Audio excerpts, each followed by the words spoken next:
Hello नमस्कार, मैं Dharmendra दाभाई inspector academy के डिजिटल प्लेटफॉर्म पर आप सभी का हार्दिक स्वागत करता हूं। स्टूडेंट, आज के इस क्लास में हम पढ़ने वाले हैं प्रीवियस ईयर्स क्वेश्चंस के बारे में हम डिस्कस करने वाले हैं। तो आज सबसे पहले हम ले रहे हैं एसएससी CGLE 2019 में आए हुए क्वेश्चंस के बारे में हम डिस्कस कर रहे हैं।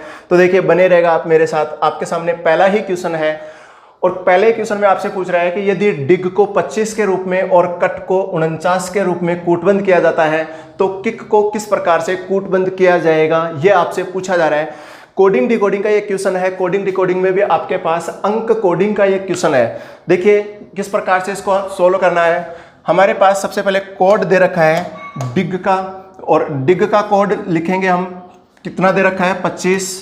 तो DIG को 25 किस प्रकार से लिखा जाता है, किस प्रकार से लिख सकते हैं, ये हमको सबसे पहले डिस्कस करना है। तो देखिए कि D कितने नंबर पे आता है अल्फाबेट में। हम बात करें इनके क्रमांकों की तो D है वो 4th नंबर पे आता है, I है वो 9th नंबर पे आता है, G है वो 7th नंबर पे आता है। यानी कि हमारे पास जो वर्ण आए हुए हैं उन वर्णों का हमने क्या किया है, क्रमांक डाला सबसे पहले, और क्रमांक डालने के बाद में उनका हम योग करके देखें। तो देखिए कि हमारे पास 9 और 4 13 और 7 योग कितना हो रहा है इन क्रमांकों का 20 पर, लेकिन हमको क्वेश्चन में कितना दे रखा है, 25 दे रखा है। क्वेश्चन में 25 दे रखा है, तो क्वेश्चन में 25 के अकॉर्डिंग हम चलना चाहें तो हम इसमें अलग से क्या कर सकते हैं, 5 और ऐड कर सकते हैं, और 20 में 5 ऐड करते हैं तो हमारे पास कितना हो जाता है, 25। यानी कि DIG को 25 किस प्रकार से लिखा है ये हमने समझा है। उसी प्रकार से इसको और कंफर्म कर लेते हैं हम, और आगे लिख रखा है कट को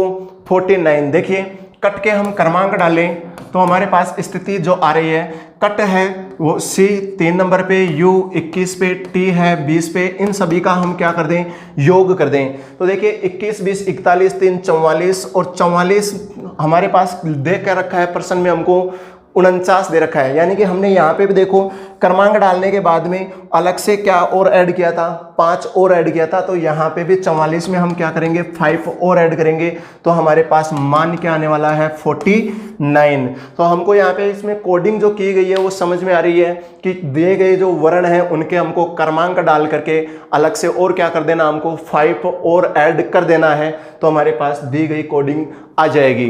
तो देखिए उसी प्रकार से हमको लिखना किसको था, लिखना है हमको किक को, और किक दे रखा हमारे पास,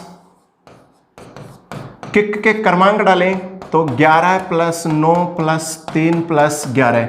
देखिएगा 11 9 20 3 23 23 और 11 कितना हो गया हमारे पास, टोटल 34। अब देखिए हमने क्रमांकों का योग करने के बाद में हम हर बार क्या कर रहे थे, अलग से 5 और ऐड कर रहे थे, और 34 में हम 5 और ऐड करेंगे तो हमारे पास मान आ जाएगा 39। यानी कि किक को इसी कोडिंग के रूप में किस प्रकार से लिखा जाएगा, 39 के रूप में लिखा जाएगा। तो हमारा आंसर क्या हो जाएगा, 2 नंबर आंसर हमारा आंसर हो जाएगा 39। देखिए इसी प्रकार से आपके सामने नेक्स्ट ही क्वेश्चन है, और नेक्स्ट क्वेश्चन आपके पास दिया गया है कि उस विकल्प का चयन करें जिसमें दी गई आकृति अंतर्निहित है। जो ये आकृति दी जा रही है, इस आकृति की पहचान करनी है कि दिए गए 4 ऑप्शनों में से कौन से ऑप्शंस में ये आकृति छुपी हुई है। ये आकृति देखिए यहाँ पे हम ए ऑप्शन की बात करते हैं, जो आकृति दे रखा है उस पर फोकस करें तो हमारे पास आकृति दी गई है एक त्रिभुज, त्रिभुज के रूप में एक आकृति दी जा रही है, और उस त्रिभुज में भी हमारे पास अलग से देखिए कि लाइन और खींची जा रही है। यहाँ पे इसके बीच में से एक ये लाइन और आगे भी ये लाइन इस प्रकार से तिरछी लाइन और जा रही है, जो मैंने यहाँ पे ग्रीन कलर से दर्शाया है। देखिए यहाँ पे कि हम देख रहे हैं कि इस ए ऑप्शन में भी हमारे पास यहाँ पे त्रिभुज तो नजर आ रहा है, ये रहा हमारे पास त्रिभुज, और यहाँ से ऊपर से हम ये लाइन भी देखना चाहें तो ये लाइन भी हमको नजर आ रही है। पर अब यहाँ से आगे ये जो तिरछी लाइन जा रही है, ये तिरछी लाइन हमारे पास इस ए ऑप्शंस में नजर नहीं आ रही है। इस वजह से हमारा ए ऑप्शन क्या हो जाएगा, कैंसिल आउट हो जाएगा।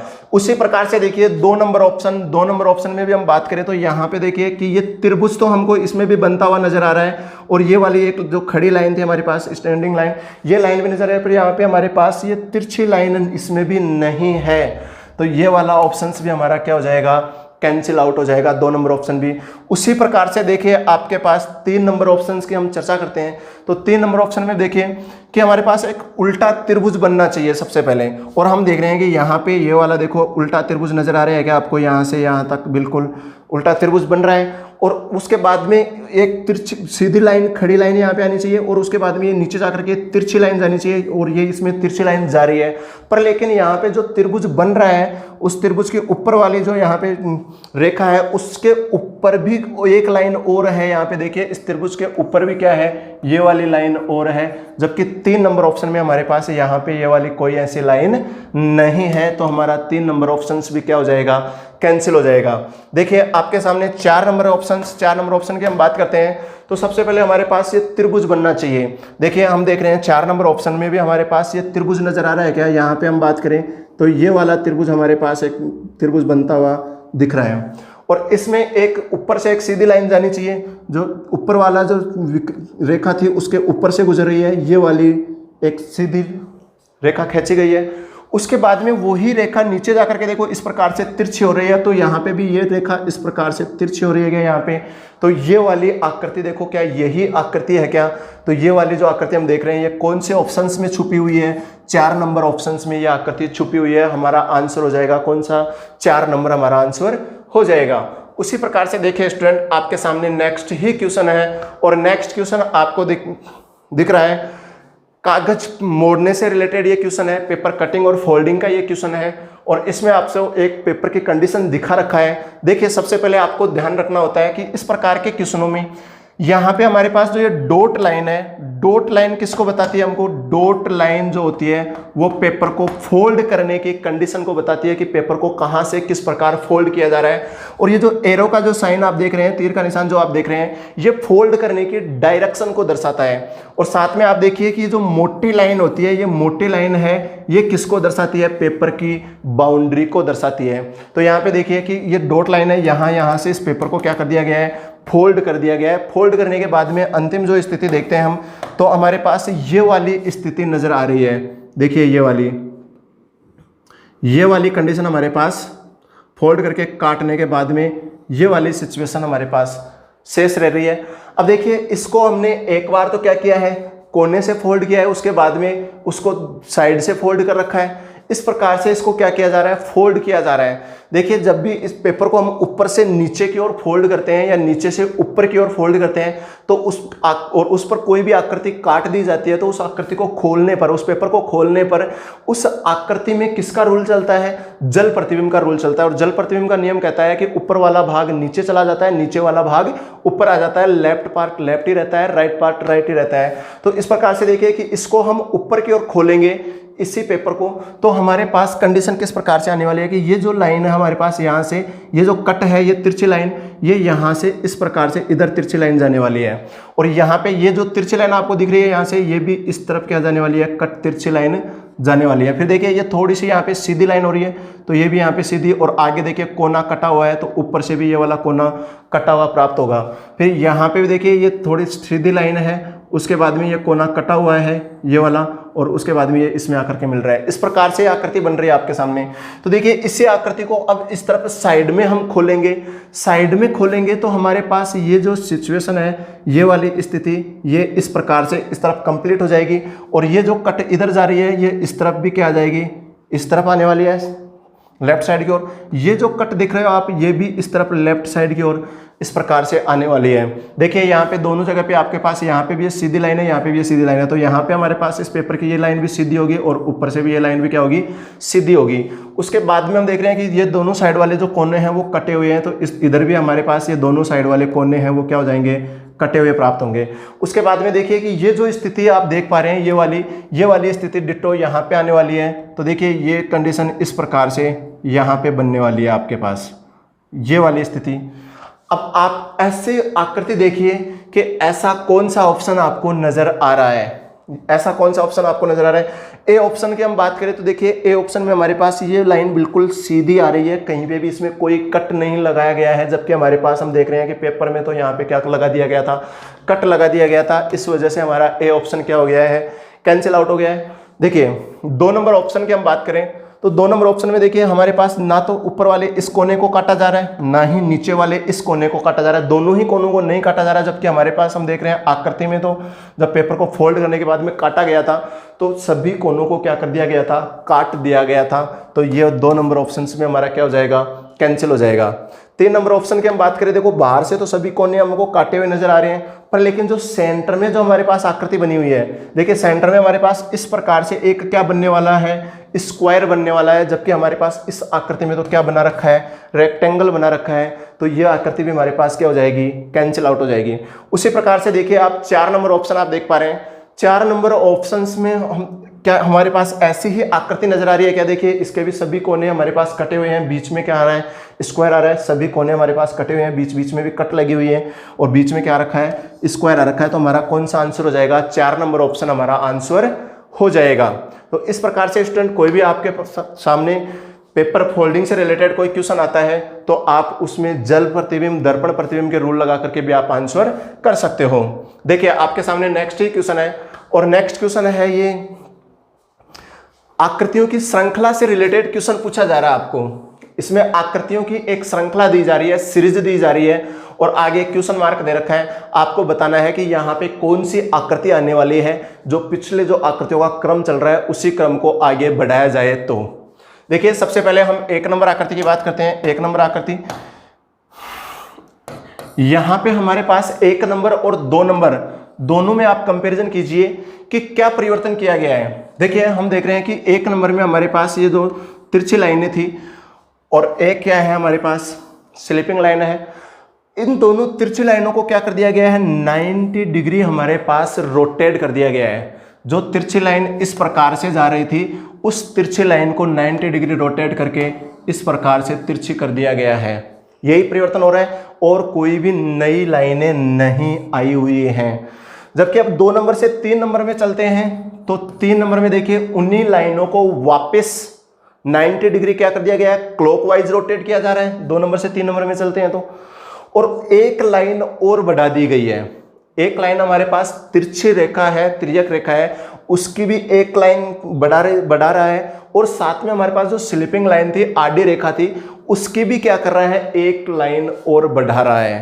तो देखिए यहां पे हम देख रहे हैं कि 2 लाइनें थी और 2 से इस आकृति में आते ही कितनी हो गई, 3। यहाँ पे हमारे पास स्लिपिंग लाइन 1 की थी पर इस आकृति में आए तो कितनी हो गई है, 2 हो गई हैं। अब देखिए 3 नंबर से 4 नंबर ऑप्शंस में हम चलते हैं तो 4 नंबर ऑप्शन में हमारे पास क्या स्थिति आ रही है कि ये जो हमारे पास तिरछी रेखाएं थी उनको क्या कर दिया गया है, वापस 90 डिग्री एंटी क्लॉकवाइज रोटेट किया जा रहा है इस प्रकार से। ये देखिए, और क्या कोई नई लाइनें जोड़ रखा है क्या, कोई भी नई लाइन नहीं जोड़ रखा है। यानी कि एक बार उसको 90 डिग्री एंटी क्लॉकवाइज रोटेट कर रहा है आकृति को, दूसरी बार उसको 90 डिग्री क्लॉकवाइज रोटेट कर रहा है और साथ में एक एक लाइनों की संख्या और बढ़ा रहा है दूसरी बार में। तो यहाँ पे देखिए हमने पिछली बार क्या किया है कि लाइन को एंटी क्लॉकवाइज रोटेट तो कर दिया, पर अब अगली आकृति में हम जाना चाहें 5 नंबर में तो देखिए इसको रोटेट करेंगे क्लॉकवाइज और एक एक लाइनों की संख्या और बढ़ा देंगे। तो हमारे पास 3 लाइनें आई हुई थी, अब की बार हमने क्या कर दिया है, लाइनों की संख्या बढ़ा करके 4 कर दी है, क्योंकि एक लाइन की संख्या और बढ़ जाएगी। उसी प्रकार से स्लिपिंग लाइनों की संख्या पहले से 2 थी, अब की बार कितनी हो जाएंगी, 3 हो जाएंगी। तो इस प्रकार से कौन सा ऑप्शन आपको मैच हो रहा है वो हमारा क्या हो जाएगा, आंसर हो जाएगा। तो देखिए 1 नंबर ऑप्शन, इसमें तो हमारे पास 3 ही लाइनें आ रही हैं, कैंसिल हो जाएगा। इसमें भी 3 लाइनें आ रखी हैं, तिरछी लाइनों की संख्या की बात करें इसमें 2 ही लाइनें आ रही हैं, ये भी कैंसिल हो जाएगा।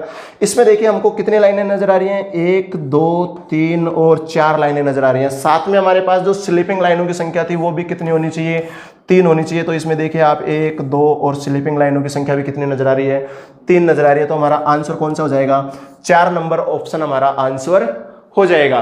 देखिए आपके सामने नेक्स्ट ही क्वेश्चन है और क्वेश्चन में आपको एक संख्याओं का समुच्चय दिया जा रहा है और पूछ रहा है कि वह कौन सा ऑप्शंस है जो इस संख्या समुच्चय के समांतर आपको दिखाई दे रहा है, या इस संख्या समुच्चय में जो भी रूल चल रहा है, जिस भी रूल से ये संख्याएं बंधी हुई है उसी रूल से आपके पास दिए गए ऑप्शनों में कौन सा ऑप्शन समायोजित किया जा रहा है। तो ये आपको ढूंढना है। देखिए सबसे पहले हम बात करें कि हमारे पास यहाँ पे 9 35 16 जो संख्याएं आई हुई हैं, ये संख्याएं किस प्रकार से आ सकती हैं। हो सकता है कि ये तीनों संख्याएं किसी ना किसी एक संख्या के गुणज भी हो, या हो सकता है कि कोई दो संख्याओं का योग तीसरी संख्या हो सकता है कि कोई भी दो संख्याओं का अंतर तीसरी संख्या हो, या फिर हो सकता है कि पहली संख्या में दूसरी संख्या का भाग देने पर तीसरी संख्या प्राप्त हो रही हो। किसी भी प्रकार से कोई भी रूल इनमें लग सकता है। तो देखिए यहाँ पे हमारे पास जो क्वेश्चन दिया जा रहा है इसमें हम देख रहे हैं कि पहली ही संख्या कौन सी नजर आ रही है हमारे पास, 9, और 9 क्या है, एक स्क्वायर संख्या है। थर्ड संख्या हम देख रहे हैं 16, 16 भी क्या है, एक स्क्वायर संख्या है, यानी कि फर्स्ट और थर्ड जो संख्याएं नजर आ रही है वो स्क्वायर संख्याएं हैं, वर्ग संख्याएं हैं। और 9 किसका वर्ग है, 9 की हम बात करें तो किसका वर्ग है, 9 3 का। 16 की हम बात करें तो 16 किसका वर्ग है, 4 का वर्ग। यानी कि हमारे पास 3 का स्क्वायर कर दे तो 9 प्राप्त हो जाता है, 4 का स्क्वायर करने पर 16 प्राप्त हो जाता है। ये तो ठीक था, पर लेकिन इन दोनों से 16 से और 9 से 35 कैसे प्राप्त किए जा सकते हैं। तो देखिए 16 और 9 इन दोनों का योग से भी 35 प्राप्त किया जा सकता है, इन दोनों के अंतर से भी 35 प्राप्त किया जा सकता है, हो सकता है इन दोनों से गुणज से भी 35 प्राप्त किया जा सकता है। किसी भी प्रकार से बीच वाली संख्या प्राप्त की जा सकती है। तो देखिए 16 और 9 दोनों का योग करते हैं तो हमारे पास योग हो जाता है 25। 25 से 35 कैसे आ सकते हैं, क्या उसमें हम अलग से 10 और ऐड कर दे तो क्या 35 हमारे पास प्राप्त हो सकते हैं, बिल्कुल ऐसा हो सकता है। पर अब ऐसा ऑप्शन आपके पास है क्या जिसमें दोनों साइड वाली संख्याओं का योग करने के बाद अलग से 10 और ऐड कर रखा हो तो हमारे पास मिडिल संख्या प्राप्त हो रही हो। देखिए ए ऑप्शंस को हम इसी रूल के अकॉर्डिंग चेक करना चाहें तो देखिए 64 और 16, 64 और 16 को दोनों को ऐड किया तो 80 प्राप्त हो गया हमारे पास। तो बीच वाली संख्या तो 50 है, ये तो पहले से ही कम रह गई है, जबकि इसमें तो दोनों संख्याओं को योग करने के बाद में भी 10 और ऐड करने पड़ रहे थे। तो ऐसा तो ए ऑप्शन हमारे पास नहीं हो सकता है। 2 नंबर ऑप्शन में भी हम बात करेंगे तो देखो 25 और 4 29, 10 और ऐड करें तो 39 होना चाहिए, यहाँ पे तो 30 आ रहा है। 3 नंबर ऑप्शन में भी देखिए 36 25 दोनों का हमें योग करें और हमारे पास दोनों का योग करने के बाद में उसमें 10 और ऐड करें तो 55 आना चाहिए, जो कि नहीं आ रहा है। उसी प्रकार से देखिए 81 36 इन दोनों का योग करने के बाद में 10 और ऐड करें तो क्या 65 आएगा, क्या नहीं। ऐसा कोई रूल नहीं चल रहा है इस प्रश्न में। तो देखिए फिर इस प्रश्न में कौन सा रूल हो सकता है, ये 35 कैसे प्राप्त किए जा सकते हैं। हो सकता है कि देखो यहाँ पे जो हमारे पास जो वर्ग संख्याएं आई हुई थी उनका हम वर्गमूल कर लें, तो वर्गमूल करने के बाद में जो संख्याएं प्राप्त हो रही हैं कौन सी, 3 और 4, इन दोनों का हम क्या कर दें, योग कर दें। 3 और 4 का हमने योग किया तो कितना प्राप्त हुआ, 7। अब 7 से आपको क्या 35 प्राप्त कर सकते हो क्या आप, बिल्कुल 7 को हम क्या कर दें, 5 से मल्टीप्लाई कर दें तो हमारे पास क्या मिडिल संख्या प्राप्त हो जाती है क्या, 35। यानी कि 7 का 5वां गुणज हम देख रहे हैं कौन सी संख्या है, बीच वाली संख्या है। दोनों साइड वाले संख्याओं का वर्गमूल करके उनको जोड़ करके उसको क्या कर दें, हम 5 से गुना कर दें तो बीच वाली संख्या प्राप्त हो जाती है। उसी प्रकार से आप चेक कीजिए कि आपके पास कोई ऐसा ऑप्शन है क्या जिसमें यही रूल लग रहा हो। तो देखिए 1 नंबर ऑप्शन को हम चेक करते हैं। 16 किसका स्क्वायर था, 4 का स्क्वायर। 64 किसका, 8 का। इन दोनों को हम ऐड करें तो 8 और 4 12, 12 को हम 5 से गुना करें तो कितना आना चाहिए, 12 पंजे 60। यहाँ पे तो कितना रखा है, 50 आ रखा है। तो ए ऑप्शन हमारा क्या हो जाएगा, कैंसिल हो जाएगा। फिर देखिए 2 नंबर ऑप्शंस की हम बात करते हैं तो 2 नंबर ऑप्शन में 25 5 का स्क्वायर है, 4 है वो 2 का स्क्वायर है, दोनों का हम योग करें तो हमारे पास 7 हो जाता है। 7 को 5 से गुना करने में 35 आना चाहिए, यहाँ पे तो मिडिल संख्या 30 दे रखा है हमको। 3 नंबर ऑप्शन को भी चेक करें हम। 2 नंबर ऑप्शन हमारा कैंसिल हो चुका है। 3 नंबर ऑप्शन देखिए 36 किसका स्क्वायर है, 6 का स्क्वायर। 25 किसका स्क्वायर है, 5 का स्क्वायर। दोनों को हम ऐड करें तो हमारे पास कितना प्राप्त हो जाता है, 11। और 11 को दोनों को ऐड करने के बाद में किससे गुना करना था, 5 से। तो बीच वाली संख्या प्राप्त होनी थी तो इसको 11 को हम 5 से गुना कर देते हैं तो क्या बीच वाली संख्या 55 प्राप्त हो रही है क्या, बिल्कुल। 11 को हम 5 से गुना करने के बाद में हमारे पास मिडिल संख्या 55 प्राप्त हो रही है। तो जो संख्याओं का जो समुच्चय दिया गया था उस समुच्चय में जो भी रूल लग रहा है उस रूल के अकॉर्डिंग हम बात करते हैं तो 3 नंबर ऑप्शन में भी हमारे पास वही संख्याओं का समुच्चय है जिसमें वही रूल लग रहा है। तो हमारा आंसर हो जाएगा 3 नंबर ऑप्शन। उसी प्रकार से देखिए आप आगे भी यदि 4 नंबर को भी चेक करना चाहते हो, कंफर्म करना चाहते हो तो देखिए 81 किसका है, 9 का। और 36 किसका है, 6 का। 9 6 15, 15 को आप 5 से गुना करोगे तो 75 आने चाहिए। यहाँ पे तो क्या दे रखा है, 65 दे रखा है। तो ये भी क्या हो जाएगा, आपका कैंसिल हो जाएगा। तो हमारा आंसर कौन होने वाला है, 3 नंबर ऑप्शन हमारा आंसर हो जाएगा। देखिए आपके पास नेक्स्ट ही क्वेश्चन है और वो भी संख्या समुच्चय से रिलेटेड ही क्वेश्चन है, समूहन का क्वेश्चन है। यहाँ पे आपको संख्याओं का एक समूहन दिया गया है, एक युग्म दिया जा रहा है, एक समुच्चय दिया जा रहा है और इस समुच्चय में आपको जो भी रूल लग रहा है उस रूल की पहचान करके और दिए गए ऑप्शनों में उसी रूल को आपको ढूंढना है कि कौन से ऑप्शंस में वही रूल लग रहा है। देखिए पिछले क्वेश्चन में भी हम चर्चा किए थे कि ऐसा रूल कोई निश्चित हो सकता है कि इन संख्याओं के गुणज से भी प्राप्त किया जा सकता है, इनके भाग से भी प्राप्त किया जा सकता है, संख्याओं को जोड़ करके भी, घटा करके भी, वर्ग संख्याओं से भी, अभाज्य संख्याओं से, किसी भी प्रकार से कोई भी रूल हो सकता है। देखिए हमारे पास जो क्वेश्चन दे रखा है, यहाँ पे हमारे पास 3 है और यहाँ पे 4 है और बीच में दे रखा है कितना, 24। तो देखिए 3, 24, 4, इन पे कौन सा रूल चल रहा है। यहाँ पे हम बात करें तो क्या 3 और 4 से 24 प्राप्त किए जा सकते हैं क्या? देखिए 3 से और 4 से बीच वाली संख्या हम देख रहे हैं 24 दे रखा हमको, तो दोनों को हम क्या करें, गुना कर दें, आपस में मल्टीप्लाई कर दें। तो 4 को 3 से गुना करने पर हमारे पास मान कितना आया है, 12 है, और 12 से हमको कितना चाहिए, 24 चाहिए। तो क्या मैं इसको अलग से 2 से गुना और कर दूं, यानी कि साइड वाली दोनों संख्याओं को गुना करके और उसको मैं दुगुना कर दूं, तो क्या बीच वाली संख्या प्राप्त हो रही है क्या? बिल्कुल। 12 को 2 से गुना करने पर हमारे पास क्या आ रखा है, 24 आ रखा है। तो इसी प्रकार से आपके पास ऐसा कौन सा ऑप्शन है जिसमें यही रूल लग रहा है? तो देखिए हम ए ऑप्शन को सबसे पहले चेक करते हैं। यहाँ पे 6 है और यहाँ पे 11 है।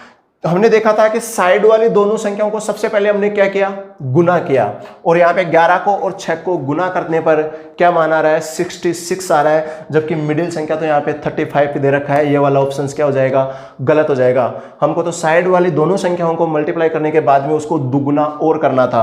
देखिए 2 नंबर ऑप्शन को भी आप चेक कर लीजिए। इसी प्रकार से हम 8 को गुना करें किससे, 2 से, तो 8 को 2 से गुना किया तो कितना हो गया, 16, और उसको उसके बाद में क्या करना है, दुगुना करना है, और 16 का हम दुगुना करेंगे तो हमारे पास प्राप्त होगा 32। क्या बीच वाली संख्या यहाँ पे 32 है क्या?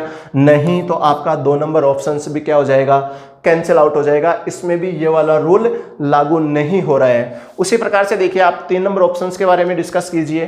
3 नंबर ऑप्शन देख रहे हैं कि यहाँ पे 12 और यहाँ पे कितना है, 4।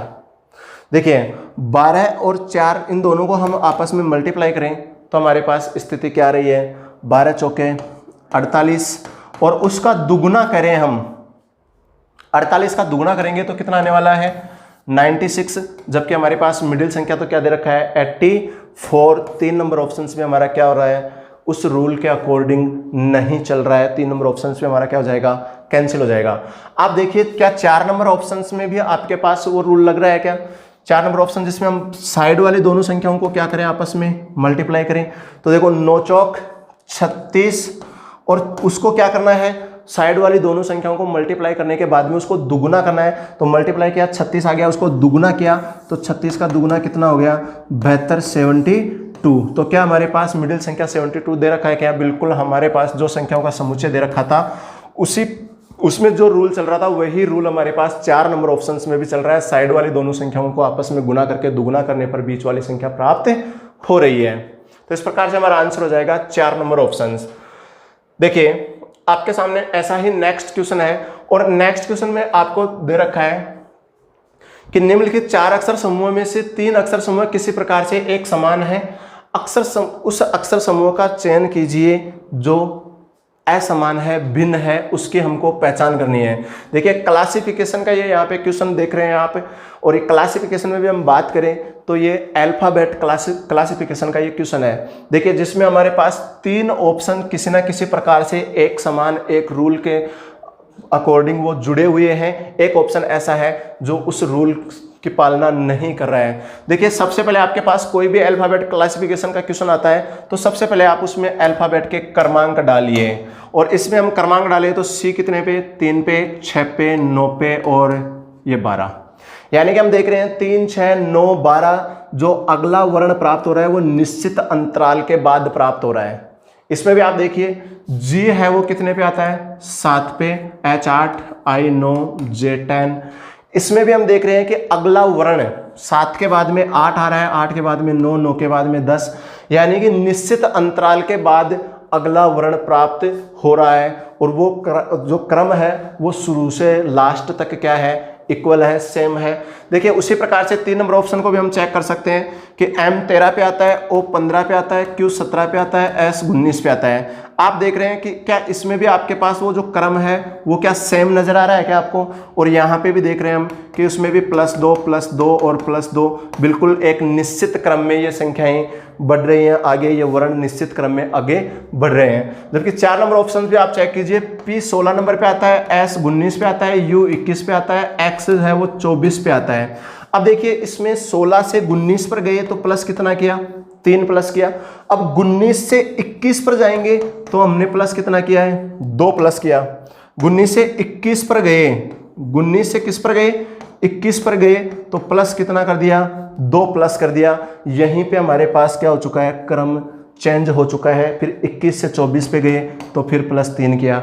यानी कि 4 नंबर ऑप्शंस जो हम देख रहे हैं उसमें एक निश्चित क्रम नहीं चल रहा है, पहले 3 जोड़ा, फिर 2 जोड़ा, फिर 3 जोड़ा, यानी कि निश्चित अंतराल पर ये वर्ण आगे नहीं बढ़ रहे हैं। तो कौन सा अलग हो जाएगा, हमारा 4 नंबर ऑप्शन हमारा अलग हो जाएगा।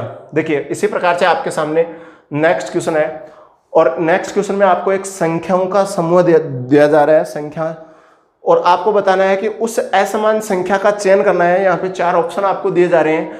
यहाँ पे नंबर क्लासिफिकेशन का ये क्वेश्चन है, जिनमें से 3 किसी ना किसी प्रकार से एक रूल की पालना कर रही है, एक रूल से जुड़ी हुई है। एक संख्या ऐसी है जो उस रूल से भिन्न है, उसकी हमको पहचान करनी है। देखिए हमारे पास ए ऑप्शन जिसमें आप देख रहे हैं 126, B option 189, C option 254, D option 217। हो सकता है वो रूल कोई भी हो संख्याओं से रिलेटेड, चाहे वो सम और विषम संख्याओं से रिलेटेड भी हो। देखिए सम विषम संख्याओं से रिलेटेड हम देखते हैं तो हमारे पास यहाँ पे 126, 254 सम संख्याएं हैं, 189, 217 विषम संख्याएं हैं, यानी कि ओड नंबर इवन नंबर वाला यहाँ पे कोई रूल काम नहीं कर रहा है। 2 ओड संख्याएं हैं तो 2 इवन संख्याएं हैं। उसी प्रकार से देखिए हो सकता है कि कोई वर्ग संख्याओं से रिलेटेड कोई रूल हो, तो यहाँ पे हम देख रहे हैं 126, 254, 189, 217 कोई भी वर्ग संख्याएं नजर नहीं आ रही हैं यहाँ पे। हो सकता है कोई भाज्य अभाज्य संख्याओं से रिलेटेड कोई रूल हो, तो यहाँ पे तो भाज्य अभाज्य संख्याओं से रिलेटेड भी कोई रूल नजर नहीं आ रहा है, सभी मेरे को तो भाज्य संख्याएं नजर आ रही है यहाँ पे। देखिए फिर उसके बाद में कौन सा रूल हो सकता है। अब देखिए कि हम मुख्य तौर से देखते हैं कि कोई वर्ग संख्याओं से रिलेटेड, घन संख्याओं से रिलेटेड, भाज्य अभाज्य संख्याओं से रिलेटेड, सम विषम संख्याओं से रिलेटेड, इस प्रकार से बहुत से रूल होते हैं। ये उसके बाद में हम देखते हैं कि यहाँ पे अंकों का योग करके देखते हैं। देखिए 6, 2, 8 और 1, 9, ए ऑप्शन का सभी अंकों का योग किया तो हमारे पास 9 प्राप्त हो रहा है। इसमें हम देख रहे हैं कि 9 और इसमें 18 प्राप्त हो रहा है।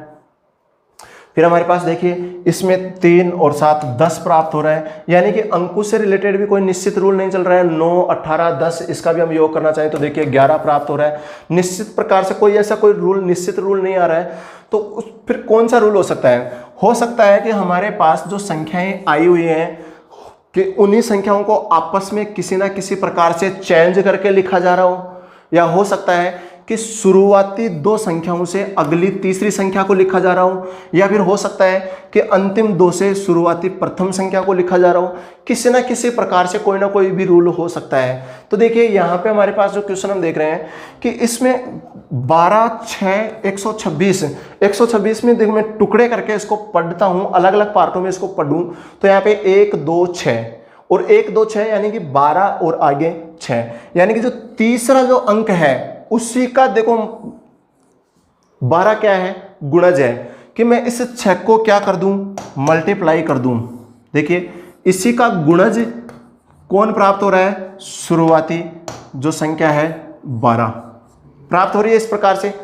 इसी प्रकार से देखिए 2 नंबर ऑप्शंस में भी क्या ये रूल आपके पास अप्लाई हो रहा है क्या, और इसमें हम देख रहे हैं कि जो 18 है वो अंतिम थर्ड जो संख्या है उस थर्ड संख्या को मैं क्या 2 से गुना कर दूं, यानी कि उसी का मैं गुणज लेऊं कोई भी, तो क्या मेरे को शुरुआती संख्या प्राप्त हो रही है क्या 18? बिल्कुल।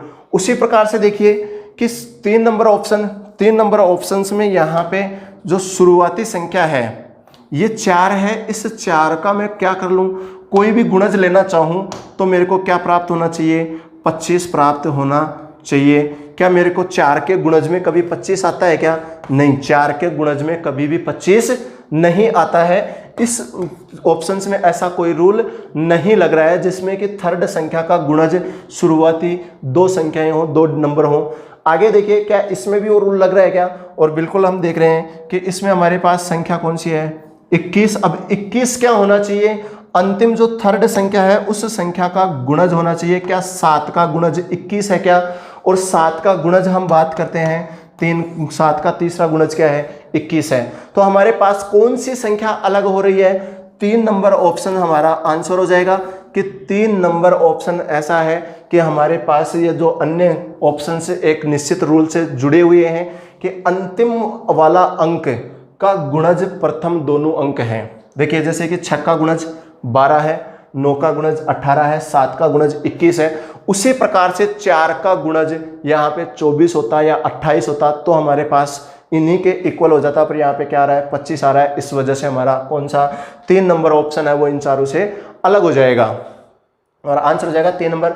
देखिए आपके सामने ऐसे ही नेक्स्ट क्वेश्चन है और नेक्स्ट क्वेश्चन में आप देख रहे हैं ये ब्लड रिलेशन से रिलेटेड क्वेश्चन है आपके पास। देखिएगा इसमें आपको दे रखा है 8 व्यक्तियों के एक परिवार में 2 युगल हैं, दोनों युगल के 2-2 बच्चे हैं। बी और डी भाई हैं और उन दोनों के 2-2 बच्चे हैं। इस प्रकार से आपके सामने ये क्वेश्चन दे रखा है। देखिए सबसे पहले आपको ब्लड रिलेशन का कोई भी क्वेश्चन आता है, रक्त संबंध का कोई क्वेश्चन आता है, तो आपको उनका एक डायग्राम बनाना आना चाहिए कि इनका किस प्रकार से डायग्राम बनता है। यहाँ पे हम बात करें डायग्राम में, देखिए कि हम पुरुष जो भी व्यक्ति होते हैं, पुरुषों को हम क्या कर रहे हैं, चौकोर डिब्बे में बंद कर सकते हैं या फिर प्लस के साइन से भी दर्शा सकते हैं। फिर उसी प्रकार से महिला है, महिलाओं को हम अलग से क्या या तो गोल डिब्बे में बंद कर सकते हो आप या फिर माइनस के साइन से दर्शा सकते हो। यानी कि किसी भी प्रकार से आपको इनकी पहचान अलग अलग करनी होगी ताकि हमको डायग्राम को देखते ही पता चल जाए कि ये व्यक्ति पुरुष है, ये व्यक्ति महिला है। इस प्रकार से हमको पहले से ही इनको कोई ना कोई संकेत देने होते हैं। तो देखिए मैं यहाँ पे आपके सामने पुरुष है, पुरुष को हम क्या कर रहे हैं, चौकोर डिब्बे में बंद कर देंगे, महिला को गोल डिब्बे में बंद कर देंगे। जिसका भी हमको पता नहीं होगा कि ये पुरुष है या महिला है, उसको हम क्या कर सकते हैं, ओपन भी रख सकते हैं, खुला भी रख सकते हैं। तो देखिएगा सबसे पहले हमारे पास यहाँ पे कह रखा है कि बी और डी दोनों क्या है, भाई हैं। अब देखिए बी और डी दोनों भाई हैं, तो ये कौन है हमारे पास, बी, और इसका भाई कौन है, डी। अब दोनों भाई हैं, भाई कौन होता है, पुरुष, तो दोनों को ही मैं क्या कर रहा हूं, यहाँ पे चौकोर डिब्बे में बंद कर रहा हूं, दोनों ही कौन है, ये पुरुष हैं। देखिए ध्यान रखना है आपको कि भाई और बहन जो होते हैं वो बराबर की पीढ़ी के होते हैं। बराबर की पीढ़ी वालों को डायग्राम में हम बराबर में दर्शाते हैं। माता पिता जो होते हैं वो बड़ी पीढ़ी वाले होते हैं और बड़ी पीढ़ी वालों को हम क्या करते हैं, ऊपर की ओर दर्शा देते हैं, बेटा बेटी, भतीजा भतीजी। इस प्रकार के ये जो हैं वो क्या होते हैं, छोटी पीढ़ी वाले होते हैं। छोटी पीढ़ी वालों को हम क्या कर देते हैं, नीचे की ओर दर्शा सकते हैं, डायग्राम में नीचे की ओर दर्शा देते हैं। देखिए आगे इसी पर्सन को हम पढ़ते हैं। हमने डायग्राम बनाना स्टार्ट कर दिया है किससे, बी और डी से। अब आप इस पर्सन में सबसे पहले उन लाइनों को कैच कर लीजिए जिसमें आपके पास बी या डी से कोई रिलेशन दिया जा रहा हो, बी से या डी से कोई भी रिलेशन दिया जा रहा हो, कह रखा है। और उन दोनों के 2-2 बच्चे हैं, बी के भी 2 बच्चे हैं, डी के भी 2 बच्चे हैं। कह रखा है ई एक की चाची है। अब देखिए हम यहां से डिसाइड अभी नहीं कर सकते हैं कि ये ई है वो एक की चाची तो है, पर ये डिसाइड नहीं कर पा रहे हैं कि ये ई है वो बी की वाइफ है या डी की वाइफ है। ये अभी हम डिसाइड नहीं कर सकते हैं। आगे इसी लाइन को हम आगे पढ़ते हैं। देखिए क्वेश्चन को कि ए सी का चचेरा भाई है, सी एच की बहन है, एच जी का चचेरा भाई है, एफ बी की पत्नी है। देखिए हमारे पास अब की बार इस जो डायग्राम में हमने 2 व्यक्ति लिए थे बी और डी, क्या इनका रिलेशन इस लाइन में मिल रहा है क्या हमको कि एफ बी की पत्नी है। अब की बार हमको पता चल रहा है कि इस बी की वाइफ कौन है, इस बी की वाइफ हमारे पास एफ एफ दिया गया है और वाइफ है, ये महिला है, तो इसको हम क्या कर देंगे, गोल डिब्बे में बंद कर देंगे। देखिए आपको ध्यान रखना है कि पति पत्नी को हम बराबर में दर्शाते हैं क्योंकि वो बराबर की पीढ़ी के होते हैं, पर लेकिन उनको हम एक अलग ही साइन दे देते हैं। वो कौन सा, डबल लाइन से दर्शा देते हैं, उनका जोड़ा बना करके उनको दर्शा रहे हैं यहाँ पे डायग्राम में। देखिए आगे आपके पास इस डायग्राम में हमारे पास 3 व्यक्ति आ चुके हैं। इन तीनों से रिलेटेड आपको कोई भी लाइन आ रही हो उसको आप काम में ले सकते हैं। आगे क्वेश्चन में पूछ रहा है एच किस प्रकार एफ से संबंधित है। तो देखिए जहां से हमने पीछे की लाइन छोड़े थे वहां से देखिए ई एक की चाची है। अब देखिए ई कौन है, एक की चाची है। हमको पता था कि यहाँ पे 2 महिलाएं हैं जो विवाहित हैं, उनमें से एक का पता चल चुका है, एक एफ है। अब दूसरी कौन होगी, ई होगी, और वो ई किसकी वाइफ होगी, वो ई हमारे पास इस डायग्राम में इस डी की वाइफ है, कौन, ई। और ये चाची किसकी है, एक की चाची है, तो ए किसका बेटा होगा, ए हमारे पास बी का बेटा कौन हो जाएगा, ए। अब यहाँ पे देखो एक की चाची है, तो ये ए हो सकता है कि ये इसका बेटा हो सकता है ये ए इसकी बेटी हो। अभी हम डिसाइड नहीं कर सकते कि ए यहाँ पे पुरुष है या महिला है। देखिए चाची जो होती है वो पुरुष की भी होती है तो महिला की भी होती है।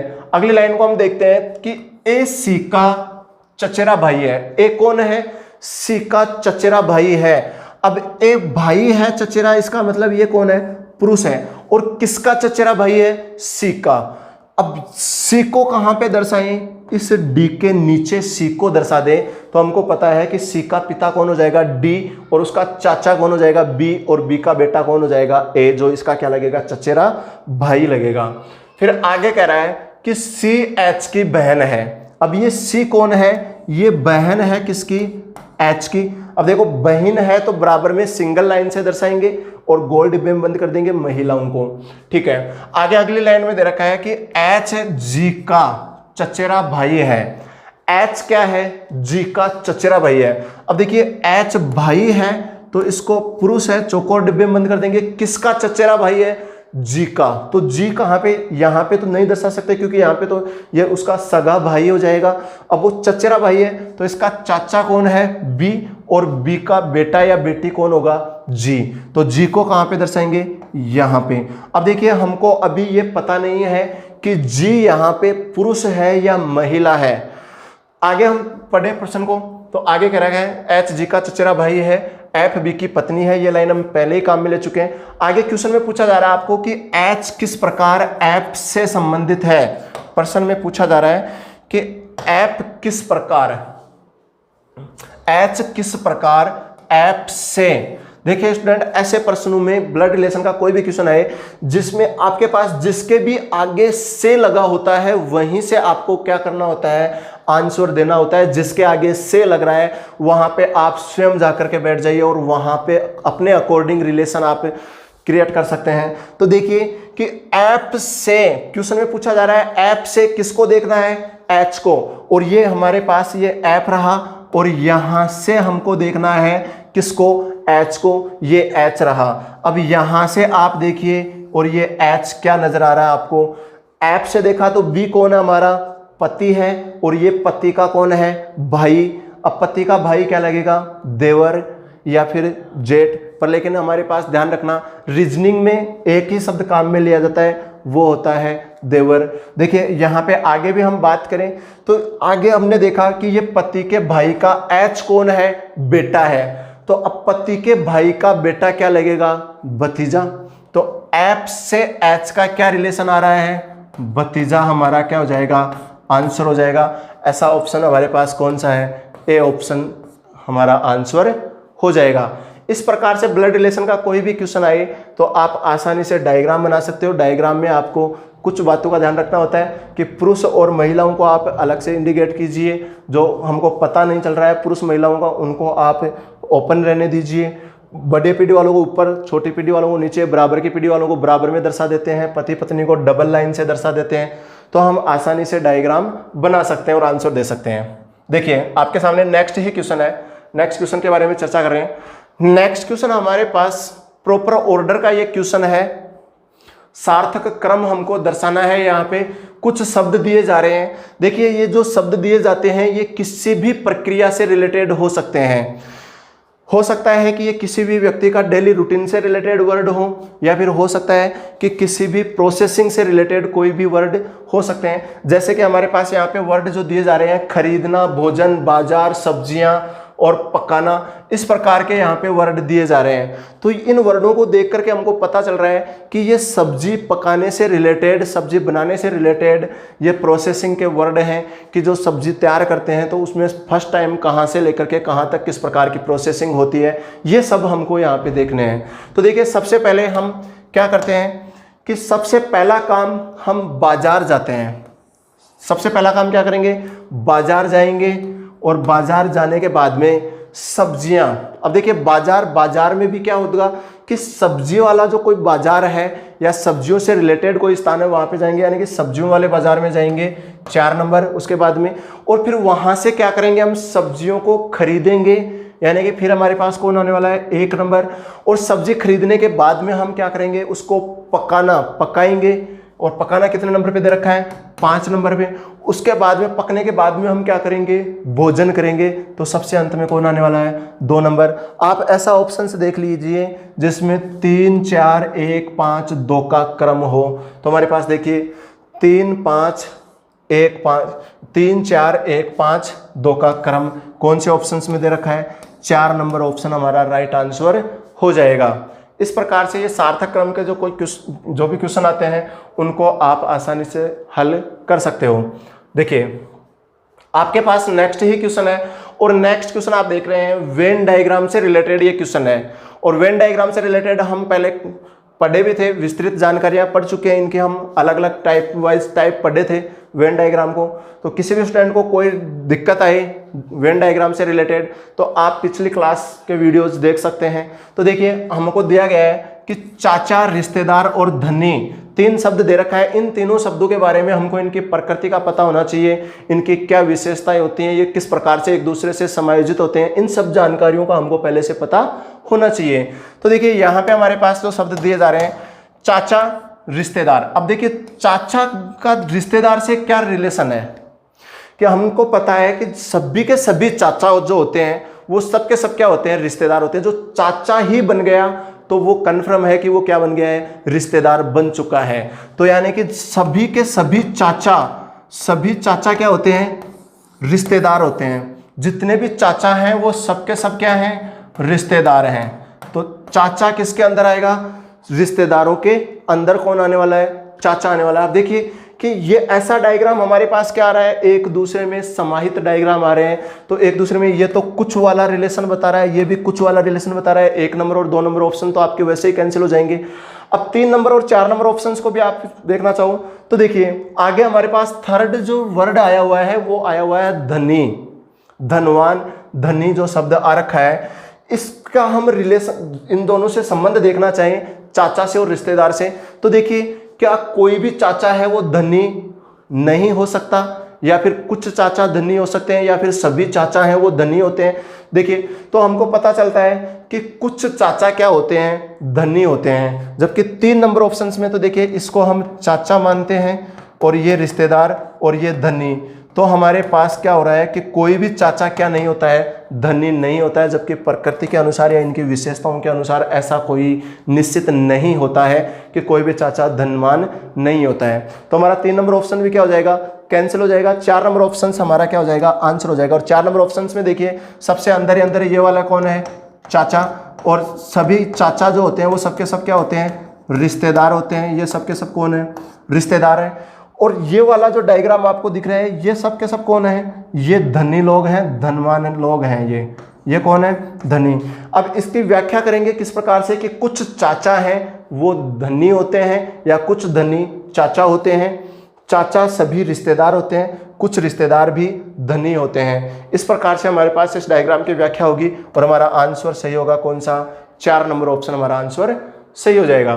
देखिए आपके सामने नेक्स्ट ही क्वेश्चन है इसी प्रकार। और डाइस से रिलेटेड आप ये क्वेश्चन देख रहे हैं, और क्लोज डाइस का ये क्वेश्चन है जिसमें आपको अपोजिट फेस याद करनी है। और अपोजिट फेस से रिलेटेड हम पहले डाइस को कंप्लीट पढ़ चुके हैं। देखिए किसी भी स्टूडेंट को कोई भी प्रॉब्लम हो तो आप पिछले क्लास के वीडियोस देख सकते हैं। देखिए यहाँ पे सबसे पहले हम बात करेंगे कि हमको क्वेश्चन में पूछा जा रहा है कि 6 के अपोजिट कौन सी फेस आने वाली है, ये हमको ज्ञात करना है। अब 6 के अपोजिट कौन सी फेस आने वाले, कैसे याद करेंगे। सबसे पहले आप देखिए कि यहाँ पे इन 2 पड़ोसी सतहों का हमने योग किया तो योग कितना हो गया, 7 हो गया। योग 7 होते ही हम क्या नहीं कर सकते, अपोजिट फेस का योग 7 नहीं कर सकते, क्योंकि ये पासा क्या हो चुका है, सिंपल डाइस है। ये कौन सा डाइस है, ये हमारे पास सिंपल डाइस है। अब जब सिंपल डाइस होता है तो उसमें हमको क्या करना होता है कि आप ये देखो कि इसमें कौन से अंक ऐसे हैं, कितने अंक ऐसे हैं जो दोनों डायग्रामों में कॉमन नजर आ रहे हैं आपको। देखिए ये डायग्राम फर्स्ट, ये डायग्राम सेकंड, दोनों डायग्रामों में हम कंपैरिजन करते हैं तो इसमें भी 1 नजर आ रहा है और इसमें भी 1 नजर आ रहा है। क्या और भी एक के अलावा और भी कोई नंबर है वो आपको कॉमन नजर आ रहा है क्या? नहीं। अब हमने पढ़ा था डाइस में रूल नंबर 3 जिसमें हमने पढ़ा था कि पासे की कोई भी दो स्थितियों में कोई भी सिर्फ और सिर्फ एक ही अंक क्या हो, कॉमन हो, तो उस कॉमन अंक से हम क्या करते हैं, क्लॉकवाइज चलते हैं। तो पहले वाला अंक पहले वाले के अपोजिट होता है, बाद वाला अंक बाद वाले के अपोजिट होता है। इस प्रकार के रूल्स जो है वो पहले पिछली क्लासों में हम पढ़ चुके हैं। तो देखिए यहाँ पे हम कॉमन अंक से क्लॉकवाइज रोटेट करते हैं, तो हमारे पास सबसे पहले कौन आया, यहाँ पे 5 आ रहा है। इसमें भी देखिए कि यहाँ पे हम क्लॉकवाइज रोटेट करें तो कौन आ रहा है, 3 आ रहा है, यानी कि 5 के अपोजिट फेस कौन सी है, 3 है। उसी प्रकार से आगे हम और बढ़े तो यहाँ पे कौन आ रहा है, 6 आ रहा है, और इसमें भी आगे हम बढ़े तो कौन आ रहा है, 2 आ रहा है। तो 6 के अपोजिट कौन हो जाएगा, 2 हो जाएगा। अब हमको क्वेश्चंस में पूछा क्या जा रहा है, क्वेश्चन में हमसे पूछ रहा है कि 6 के अपोजिट कौन सी फेस आने वाली है, तो 6 के अपोजिट हमारा आंसर क्या हो जाएगा, 2 हो जाएगा। यदि आपको यहाँ पे 1 के अपोजिट भी पूछ लेता या 1 के अपोजिट भी आपको ज्ञात करना होता, तो देखिए 1 आपको 2 बार दिखाई दे रहा है, दोनों डायग्रामों में दिखाई दे रहा है। तो दोनों डायग्रामों में जो भी डिजिट दिखाई देता है उसके अपोजिट कौन सा डिजिट होता है, जो यहाँ पे दोनों में ही दिखाई नहीं दे रहा है। और दोनों में कौन सा नंबर यहाँ पे दिखाई नहीं दे रहा है, वो कौन सा है, 4 1 के अपोजिट हो जाएगा। देखिए इस प्रकार आपको पूछा गया है क्वेश्चन में 6 के अपोजिट, तो 6 के अपोजिट आपका आंसर 2 हो जाएगा। देखिए नेक्स्ट क्वेश्चन आपके पास, और नेक्स्ट ही क्वेश्चन आपके पास सादृश्यता से रिलेटेड क्वेश्चन है, एनालॉजी का एक क्वेश्चन है। और एनालॉजी में भी हम बात करें तो आपके पास वर्ड एनालॉजी का ये क्वेश्चन है, शब्द सादृश्यता का, जिसमें आपके पास शब्द दिया जा रहा है कि जिस प्रकार अधिवक्ता का संबंध किससे है, न्याय से। अब अधिवक्ता का मुख्य कार्य क्या होता है, न्याय करना। अधिवक्ता का व्यवसाय क्या है, उसका अधिवक्ता का काम क्या है, न्याय करना। तो उसी प्रकार से जो मध्यस्थ व्यक्ति होते हैं उनका काम क्या होता है, उनका काम होता है समझौता करवाना। तो हमारे पास मध्यस्थ का संबंध किससे आने वाला है, समझौते से, कि जिस प्रकार से अधिवक्ता है वो न्याय करता है या न्याय करवाता है, उसी प्रकार से मध्यस्थ जो व्यक्ति होते हैं वो क्या करते हैं, एक दूसरे के मध्य समझौता करवाते हैं। और तो हमारा आंसर क्या हो जाएगा, 3 नंबर हमारा आंसर हो जाएगा। और यह आप अच्छी तरह से जानते हो, समझौते होते रहते हैं, टूटते रहते हैं, सब चलते रहते हैं, ये तो आज की दुनिया में।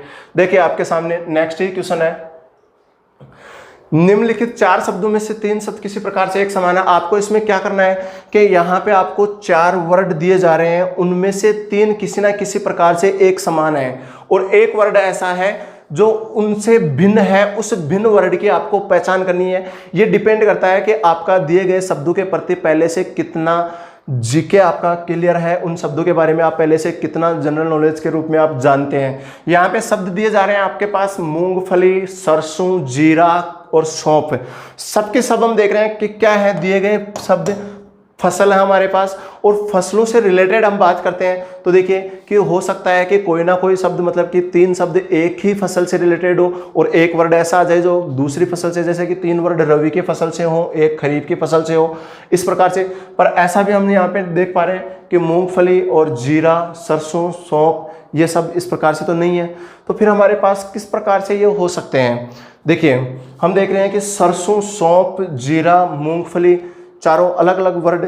देखिए जीरा, सौंफ, सरसों, मूंगफली दोनों तिलहन में भी काउंट होते हैं। पर देखिए सरसों क्या है कि आपके पास जो मसालेदार जो फसल है उनमें भी काउंट होती है, या फिर यूं भी कर सकते हैं हम कि देखिए कि कुछ फसलें ऐसी होती हैं जो जमीन के ऊपर जिनकी उपज तैयार होती है, कुछ फसलें ऐसी होती हैं जिनकी उपज जमीन के नीचे तैयार की होती है।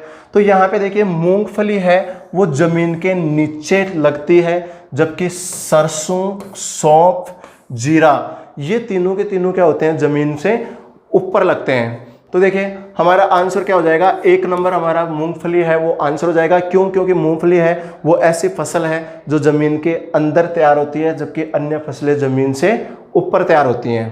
तो हमारा आंसर हो जाएगा 1 नंबर।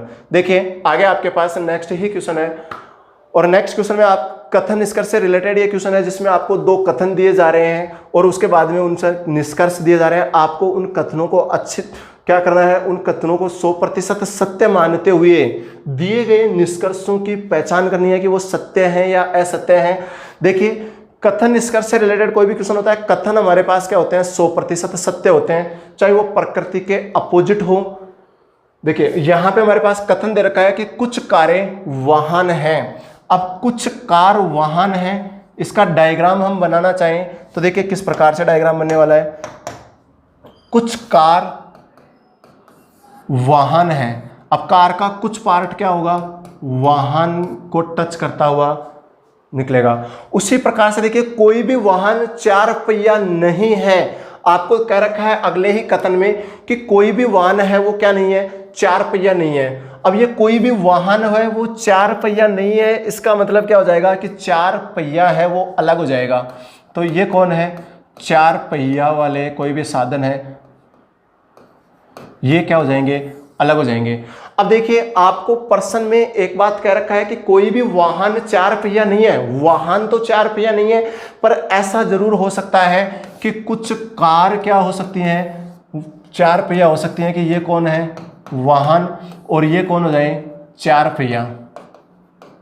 तो कुछ कारें तो क्या हो सकती हैं, चार पहिया हो सकती हैं। निष्कर्ष की हम बात करते हैं। निष्कर्ष देखिए क्या कह रखा है कि कोई भी कार चार पहिया नहीं है। यहां पे हम देख रहे हैं कोई भी कार है वो चार पहिया नहीं है क्या। अब इसके अकॉर्डिंग हम देख रहे हैं कि ये डायग्राम जो फर्स्ट था, ये डायग्राम हमने सेकंड बनाया। डायग्राम फर्स्ट के अकॉर्डिंग तो हमारे पास फर्स्ट जो निष्कर्ष है वो सही होता नजर आ रहा है, पर लेकिन डायग्राम सेकंड में हम देख रहे हैं कि यहाँ पे तो कुछ कारें क्या होती नजर आ रही हैं, चार पहिया भी बनती हुई नजर आ रही है। तो यहाँ पे आते ही हमारे पास निष्कर्ष फर्स्ट क्या हो जाएगा, गलत हो जाएगा। उसी प्रकार से देखिए निष्कर्ष सेकंड, निष्कर्ष सेकंड में कह रखा है कि सभी चार पहिया कारें हैं। वर्ड आया हुआ है यहाँ पे सभी, और सभी चार पहिया जो भी हैं वो सबके सब क्या कारें हैं क्या। यहाँ पे तो हम देख रहे हैं कोई भी चार पहिया कार नहीं है, यहाँ पे भी सभी में क्या हो रहा है, गलत हो रहा है। तो ये आपका सेकंड भी क्या हो जाएगा, गलत हो जाएगा कि सभी चार पहिया कारें हैं, ऐसा नहीं हो सकता, ये गलत है। फिर आगे आपके पास निष्कर्ष थर्ड में कहा गया है कि कुछ वाहन कारें हैं। आप ये देखिए क्या कुछ वाहन है वो कारें हैं क्या, बिल्कुल हम देख रहे हैं कि ये वाले वाहन है वो क्या है, कार है। और सेकंड डायग्राम में भी हम देख रहे हैं कि ये वाले वाहन क्या नजर आ रहे हैं, कार नजर आ रहे हैं। तो बात करें हम थर्ड निष्कर्ष की, थर्ड निष्कर्ष डायग्राम फर्स्ट के अकॉर्डिंग भी सही है, तो डायग्राम सेकंड के अकॉर्डिंग भी सही है। तो हमारा आंसर क्या होगा कि केवल और केवल निष्कर्ष थर्ड सही है। आंसर क्या हो जाएगा हमारा, केवल और केवल निष्कर्ष थर्ड सही है।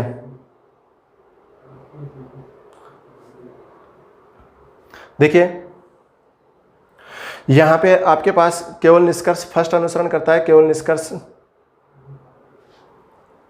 सभी निष्कर्ष निकलते हैं, यह भी गलत हो जाएगा। केवल निष्कर्ष सेकंड अनुसरण करता है, यह भी गलत हो जाएगा, 4 नंबर। यहां पे आपके पास एक ऑप्शन और होगा, उसमें होगा कि केवल निष्कर्ष थर्ड अनुसरण करता है।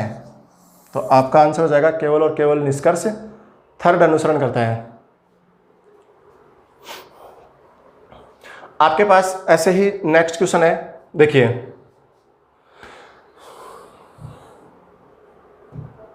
नेक्स्ट क्वेश्चन जिसमें दे रखा है, यहां पे आपको एक वर्ण दिए जा रहे हैं, वर्ण सादृश्यता का ये क्वेश्चन आप देख रहे हैं। और वर्ण सादृश्यता के इस क्वेश्चन में आपको ज्ञात करना है कि आगे कौन सा वर्ण समूह आने वाला है।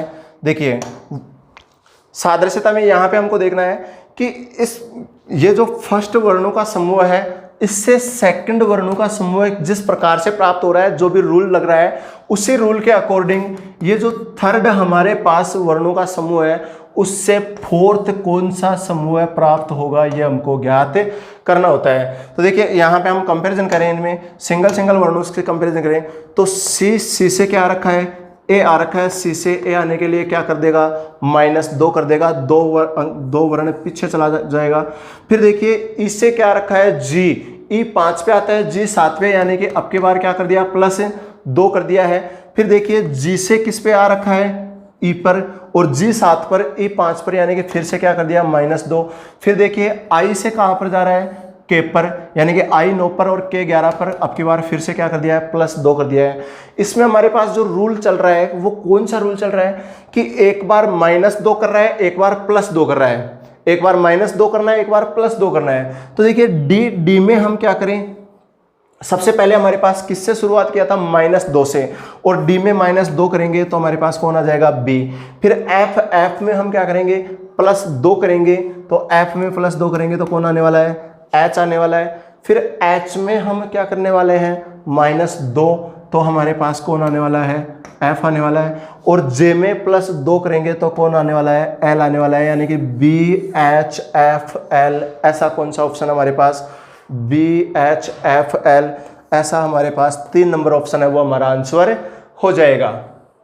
देखिए आपके सामने नेक्स्ट ही क्वेश्चन है, उस अक्षर समायोजन का चयन कीजिए। आपके पास यहाँ पे एक श्रृंखला दी जा रही है और ये है निरंतर स्वरूप श्रृंखला, जिसमें आपको एक श्रृंखला की एक कड़ी दी जाती है और उसमें बीच बीच में से आपको कुछ वर्णों को क्या कर देता है, वो गायब कर देता है और आपसे पूछ लेता है कि यहाँ पे जहाँ पे भी ये डैश लगाया गया है, जो वर्ण खाली छोड़े गए हैं, यहाँ पे कौन से वर्ण आएंगे कि ये श्रृंखला एक निश्चित क्रम में आगे बढ़ती रहे।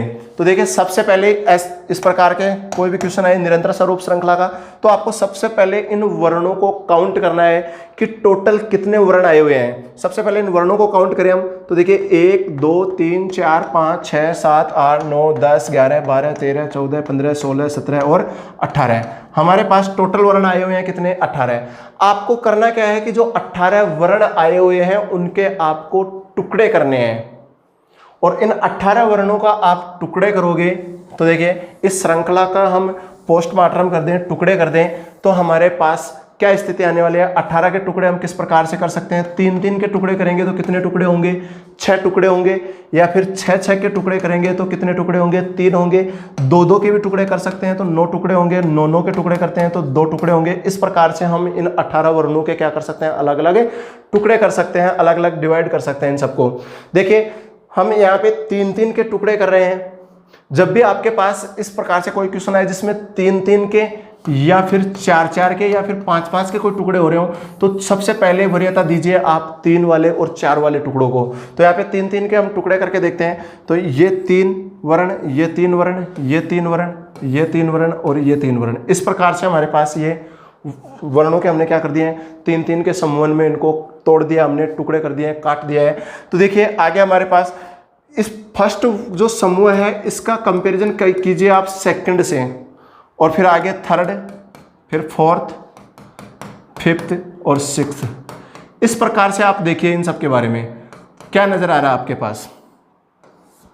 देखिए फर्स्ट का हम सेकंड से कंपैरिजन करते हैं। यहाँ पे फर्स्ट ही लेटर हमको कौन नजर आ रहा है, बी, जबकि सेकंड समूह में फर्स्ट लेटर कौन नजर आ रहा है, ए। क्या आपको ये दोनों समूह समान है क्या, नहीं। जो भी लेटर भरे हुए हैं उनको हम चेंज नहीं कर सकते। यहाँ पे पहला लेटर बी है, यहाँ पे पहला लेटर ए है, यानी कि समान नहीं है। तो फिर आप देखिए कि ये हमारे पास फर्स्ट जो समूह है उसका आप कंपेरिजन कीजिए थर्ड से, एक छोड़ करके एक। क्या पता कि सम समूह वाले लेटर समान हो, विषम समूह वाले लेटर एक समान हो, इस प्रकार से कोई चेंज चल रही हो। यानी कि हमारे पास देखिए फर्स्ट का सेकंड से कंपैरिजन किया तो कॉमन नजर नहीं आए, तो फर्स्ट का हम थर्ड से कंपैरिजन कर रहे हैं, और फर्स्ट का थर्ड से कंपैरिजन किया तो यहाँ पे पहला ही लेटर बी था और इसमें भी पहला ही लेटर कौन नजर आ रहा है, बी नजर आ रहा है। फिर उसी प्रकार देखिए यहाँ पे दूसरा लेटर सी नजर आ रहा है, यहाँ पे दूसरा लेटर क्या है, खाली है। तो क्या इस सी को देख करके मैं यहाँ पे सी भर सकता हूँ ताकि ये दोनों समूह एक समान हो जाए। तो यहाँ पे मैंने क्या भर दिया, सी भर दिया। फिर उसके बाद में देखिए यहाँ पे थर्ड बी है, जबकि इसमें थर्ड क्या आ रहा है, खाली आ रहा है, तो इस खाली को मैं क्या कर दूंगा, भर दूंगा। तो हमारे पास यहाँ पे कौन आने वाला है, बी आ जाएगा।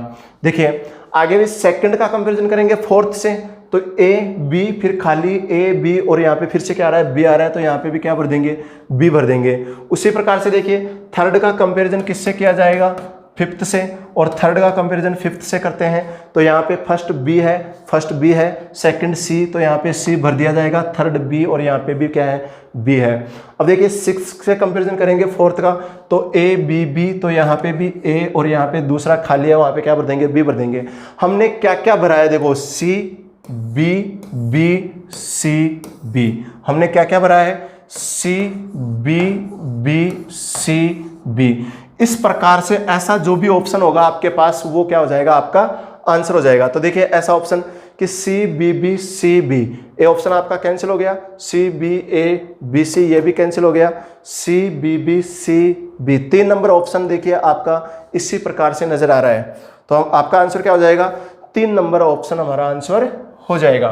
देखिए इसी प्रकार से नेक्स्ट क्वेश्चन आपके सामने, और ये श्रृंखला का क्वेश्चन है जिसमें नंबर सीरीज आपको दी जा रही है, और एक नंबर यहाँ पे क्या है, खाली छोड़ा गया है, उसको हमको ज्ञात करना है कि जो भी अज्ञात संख्या है। देखिए 3 7 16 35 क्वेश्चन मार्क 153। अब श्रृंखला से रिलेटेड कोई भी रूल हो सकता है कि श्रृंखला है वो गुणज के रूप में आगे बढ़ रही हो, कि पिछले वाली संख्याओं को निश्चित संख्या से गुना करके अगली वाली संख्याएं ला रखा हो सकता है कि पिछली वाली संख्याओं को जोड़ करके अगली वाली संख्याएं ला रहा हो, या फिर हो सकता है कि कोई ना कोई भाग का रूल चल रहा हो, डिवाइडेशन कर रखा हो संख्याओं को, या फिर कोई ना कोई हमारे पास निश्चित अंतराल से संख्याओं को जोड़ा जा रहा हो, या कोई ना कोई निश्चित संख्या जोड़ी जा रही हो, निश्चित संख्या घटाई जा रही हो, या हो सकता है कि कुछ निश्चित गुणा करके और उसमें साथ में कुछ संख्याएं अलग से जोड़ी जा रही हो, यानी कि गुणा और जोड़ का रूल चल रहा हो सकता है भाग और जोड़ का चल रहा हो। इस प्रकार से अनेक रूल होते हैं श्रृंखलाओं से रिलेटेड। तो देखिए यहाँ पे आप देख रहे हैं कि 3 से 7 3 से 7 में देख रहा हूँ 4 का अंतर है, ठीक है। फिर 7 से 16 कितने का अंतर आया, 9 का अंतर आया। यहाँ तक तो ठीक था कि 4 और उसके बाद में कितना आ रहा है, 9, यहाँ पे 4 आया, फिर 9 आया, और 4 और 9 वर्ग संख्याएं भी नजर आ रही हैं। फिर आगे देखिए 16 से 35 यानी कि अंतर कितने का नजर आ रहा है, 19 का। पर अब की बार हमारे पास वर्ग संख्याओं का रूल नजर नहीं आ रहा है, यानी कि पहले 4 फिर 9, यहाँ तक तो वर्ग संख्याएं नजर आ रही थी, पर आगे क्या आ गया, अब अंतर 19 का आ गया। तो यहीं पर हमारे पास ये जो हम जिस प्रकार से अंतर लेकर के हल कर रहे हैं वो रूल हमारा क्या हो गया है, कैंसिल हो गया है। तो फिर और किस प्रकार से कौन सा रूल लग सकता है इन संख्याओं में, देखिए 3 से 7 कैसे आ सकते हैं हमारे पास। क्या मैं इस 3 को 2 से मल्टीप्लाई करके इसमें 1 जोड़ दूं, कि 3 को मैंने क्या किया, 2 से मल्टीप्लाई किया, दोगुना किया और उसमें 1 जोड़ दिया तो 7 प्राप्त हो गया। बिल्कुल सही है यहाँ पे। तो इसी क्रम में मैं आगे भी देखूं तो 16 कैसे प्राप्त हो सकते हैं, कि मैंने 7 को क्या किया है, गुना किया 2 से और उसमें जोड़ दिया कितना, 2। देखिए पिछली संख्या में तो मैंने कितना जोड़ा था, 1, अब की बार कितना जोड़ रहा हूं, 2।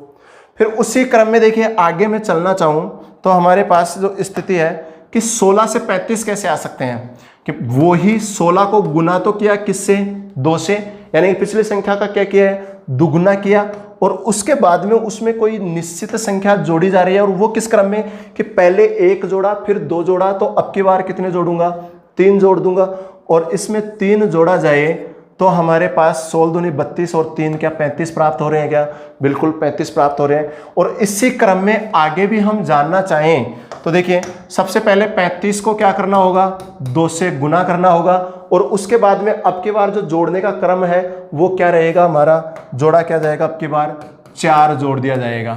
तो देखिए हमारे पास 35 दूनी 70 और 4 जोड़ दिया तो हमारे पास यहाँ पे संख्या क्या आने वाली है, 74। और उसी क्रम में देखिए 74 से अब हमको क्या प्राप्त होना चाहिए, 153, और 74 से 153 किस प्रकार से प्राप्त होगा, इनटू करेंगे किसको, देखिए 74 को गुना कर दें 2 से, और उसमें अब की बार जोड़ा क्या जाएगा, 4, पिछली बार जोड़ा था और हर बार 1 बढ़ा करके जोड़ रहे हैं तो 5 जोड़ेंगे। तो इस प्रकार से क्या आपको 153 प्राप्त हो रहा है क्या, और बिल्कुल हम देख रहे हैं यहाँ पे 153 प्राप्त हो रहा है। तो इसी प्रकार देखिए हमारे पास जो मिसिंग नंबर था वो कौन सा प्राप्त हुआ, हमारे पास 74। तो आंसर क्या हो जाएगा हमारा 74, 2 नंबर हमारा आंसर हो जाएगा।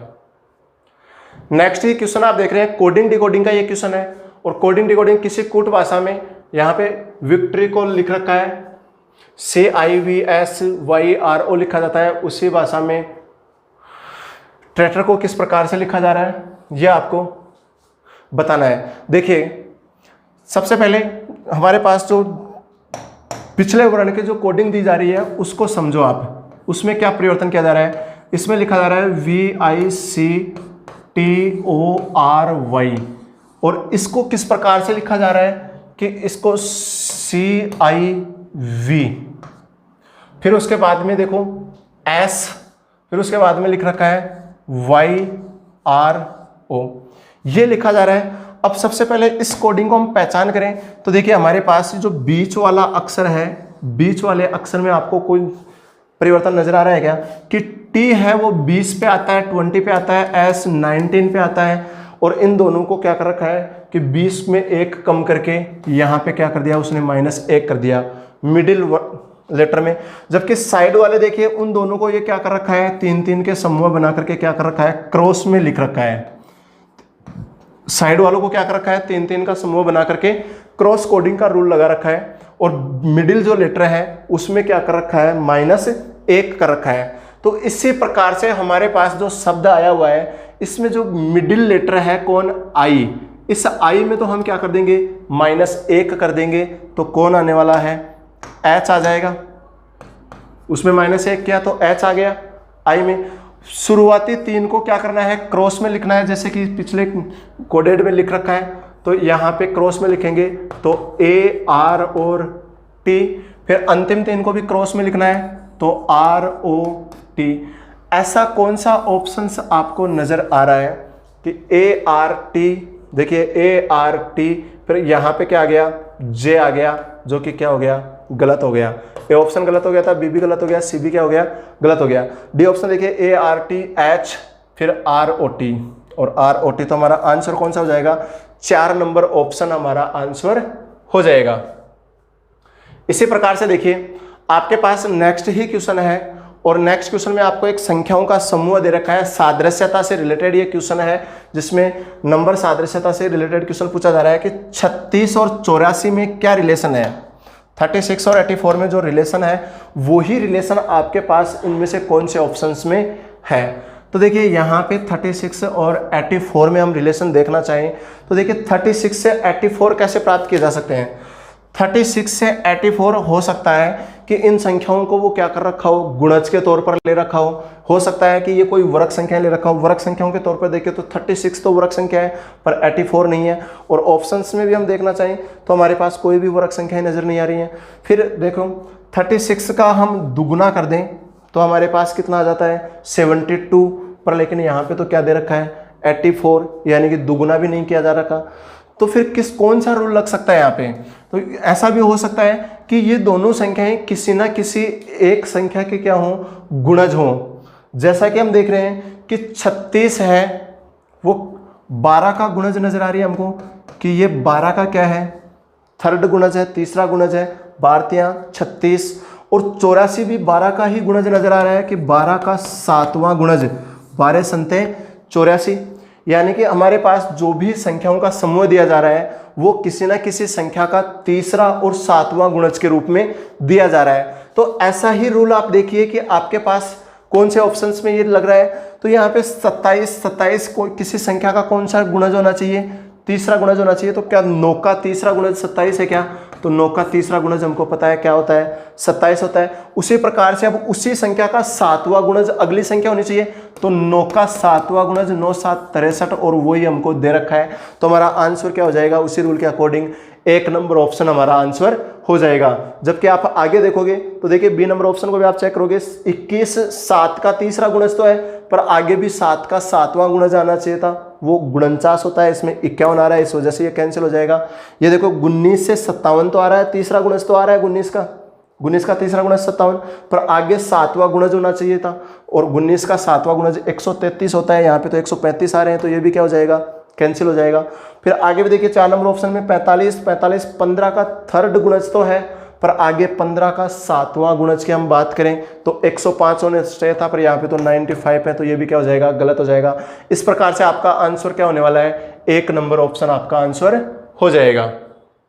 देखिए आपके पास ऐसे ही नेक्स्ट क्वेश्चन है, और नेक्स्ट क्वेश्चन देख रहे हो आप कि 1875 रुपए ए बी सी में इस प्रकार विभाजित किए गए हैं कि एक का हिस्सा बी और सी के संयुक्त हिस्से का आधा है। आपको दिया जा रहा है कि एक का हिस्सा बी और सी के संयुक्त हिस्से का क्या है, आधा है। देखिएगा कि एक का बराबर है किसके, बी प्लस सी के संयुक्त हिस्से का क्या है, आधा। आधा बोले तो 1/2। अब देखिए इनको आप डायरेक्टली अनुपात में लिख सकते हैं कि हमारे पास ये जो b प्लस सी और b और c का जो रेशियो है वो कितना आया हुआ हमारे पास, बट्टे वाली संख्या कितनी है, 2, और ये 1 किसका रेशियो है, 1 का। तो हम यूँ कर सकते हैं कि 1 का रेशियो a और हमारे पास b प्लस सी और इनका रेशियो क्या रखा है, 1:2। फिर उसी प्रकार से देखिए अगले लाइन में हमको दे रखा है और b का हिस्सा a और c के संयुक्त हिस्से का 1/4 है। b का हिस्सा क्या है, a और c के संयुक्त हिस्से का 1/4 है, यानी कि b है वो बराबर है किसके, a प्लस c के किसके बराबर, 1/4 के बराबर। यानी कि हमारे पास ये जो 4 है वो मान किसका है, a प्लस c का, और b का मान कितना होगा, 1 होगा। तो देखिए कि हमारे पास आगे भी रेशियो की हम बात करें तो b ratio a plus c और ये मान कितना आ रहा है, 1 और 4। अब आप यहां पे देखिए कि आपको इन तीनों का मान कितना दे रखा है, a plus b plus c, इन तीनों का 1875 रुपये आपको मान दे रखा है। यानी कि 1 + 2 के बराबर कितना दिया गया है, 1875 आपको मान दे रखा है। तो आपको मान चाहिए किसका, 1 का मान चाहिए। तो 1 का मान ज्ञात करोगे आप तो 2 और 1 3 से आप क्या कर दोगे, 1875 को डिवाइड कर दोगे तो आपके पास 1 का मान आ जाएगा कितना, 625। यानी कि 1 का हिस्सा आ गया हमारे पास कितना, 625। उसी प्रकार से अब देखिए क्या हम इस समीकरण से क्या b का मान निकाल सकते हैं क्या, कि b का कितना हिस्सा है। तो हमने देखा है कि b का हिस्सा 1 होता है तो a प्लस c का हिस्सा कितना होता है, 4 होता है। यानी कि तीनों के मिलाकर के बात करें तो 4 और 1 5, और 5 किसके बराबर है, 1875 के बराबर है। यानी कि इनका सबका मान कितना आ रहा है, 1875। अब देखिए 1875 किसके बराबर है, 5 के बराबर। तो 1 का मान निकालना हमको, b का मान ज्ञात करने के लिए 1 का मान ज्ञात करना है। तो 1 का मान ज्ञात करेंगे तो डिवाइड कर दो इसको आप 5 से, और 5 से डिवाइड करोगे आप तो आपके पास b का हिस्सा आ जाएगा कितना, 375 रुपये। तो ये आपके पास क्या आ रहा है, b का हिस्सा आ गया। अब प्रश्न में क्या पूछा जा रहा है आपसे कि c का हिस्सा a के हिस्से से कितना अधिक है। अब सबसे पहले आप ये देखिए कि c का हिस्सा आपको प्राप्त हो रहा है क्या। हमको पता है कि 1875 में से 625 a का हिस्सा है, 375 b का हिस्सा है, तो शेष बचा हुआ हिस्सा वो किसका है, c का। तो देखिए c का हिस्सा कितना हो जाएगा आपके पास, 1875 में से आप 625 और 375, 625 और 375 को ऐड किया, 1000 को घटा दिया 1875 में, तो आपके पास c का हिस्सा आ गया 875 रुपये। अब ये पूछ रहा है आपसे प्रश्न में कि c का हिस्सा a के हिस्से से कितना अधिक है, यानी कि c का जो हिस्सा है वो a के हिस्से से कितना अधिक है। तो अधिक हमको ज्ञात करना है तो हम क्या कर देंगे, 875 में से लेस कर देंगे कितना, 625, और 875 में से 625 हमने लेस किया तो हमको पता चल जाएगा कि c का कितना हिस्सा अधिक है ऐसे। तो वो पता चल रहा है कितना है, 250 रुपये अधिक है। तो हमारे पास आंसर क्या हो जाएगा, 250। और ऐसा कौन सा ऑप्शन है, 3 नंबर ऑप्शन हमारा आंसर हो जाएगा। तो इस प्रकार से आप इनको रेशियो लेकर के आसानी से हल कर सकते हैं इन्हीं प्रश्नों को।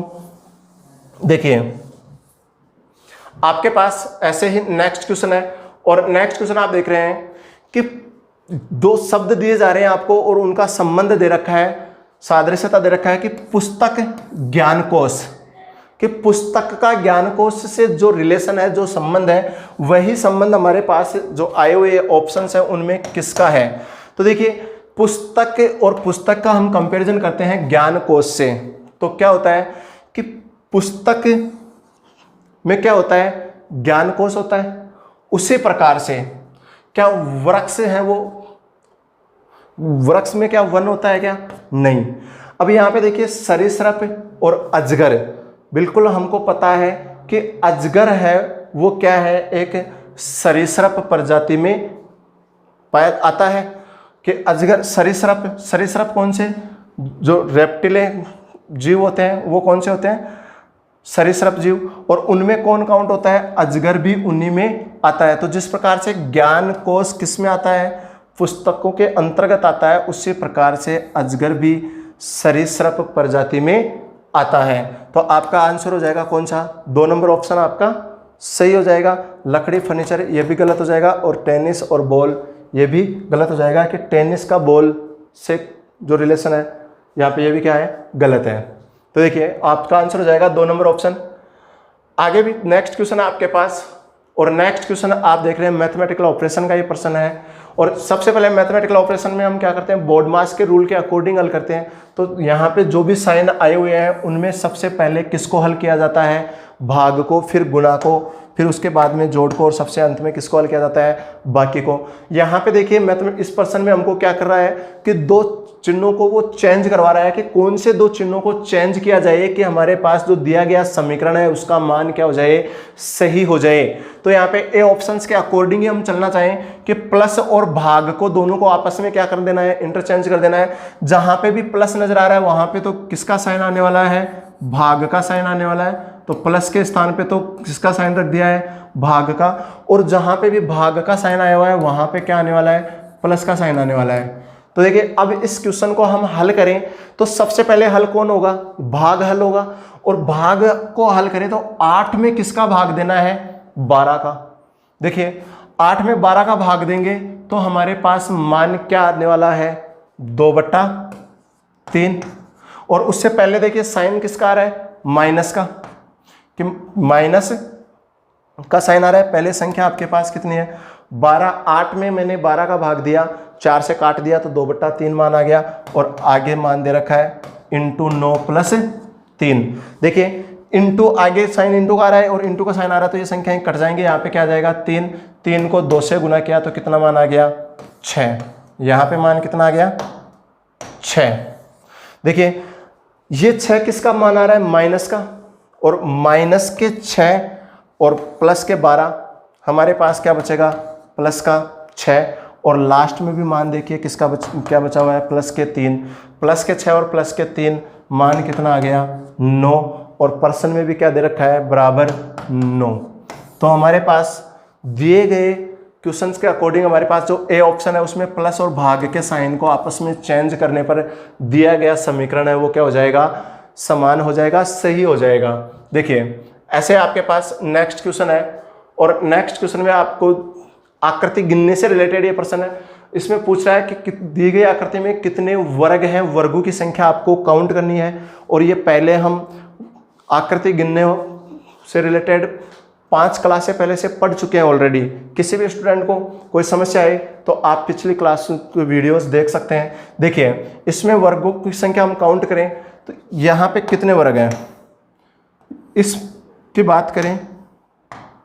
देखिए सबसे पहले आप इस सिंगल बॉक्स में आप वर्गों की संख्या को काउंट कीजिए। तो इसमें छोटे छोटे वर्ग काउंट करें, 1 2 3 और 4।